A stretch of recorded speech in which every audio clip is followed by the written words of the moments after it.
La leyenda de las encantarias.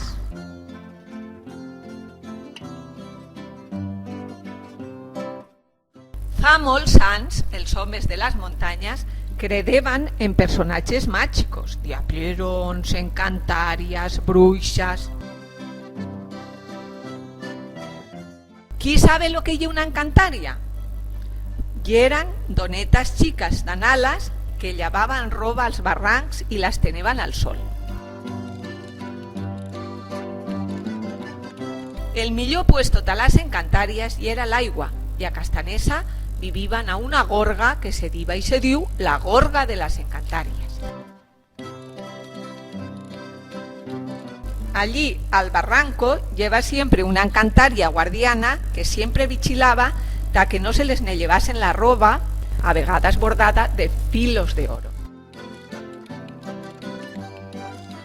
A Castanesa lleva un mosset que se diva Francés. Anava sempre a cavall i galopava per les muntanyes.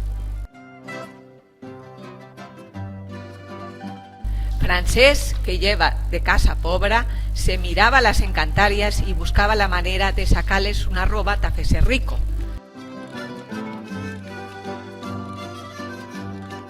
Francés soñava tindre doblons d'oro i una casa gran amb molta terra.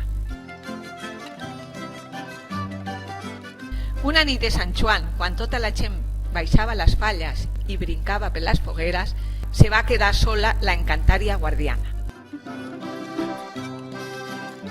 Francés va aconseguir robar-li un eixugamant bordau d'en filo d'oro. L'encantària, rabiosa, le va tirar una maldició. «Francés, Franceset, rico te faràs, pobre no seràs, però de caldo de gallina no morràs». Aixinas va ser. Francés se va fer una casa d'en torre. Al cabo de tot, penjava un eixugamant robau. Però se van complir les paraules de l'encantària guardiana. Francés se va caure del cavall i se va matar ben jove. Cuento contau per la xuminera en Talto San Anau.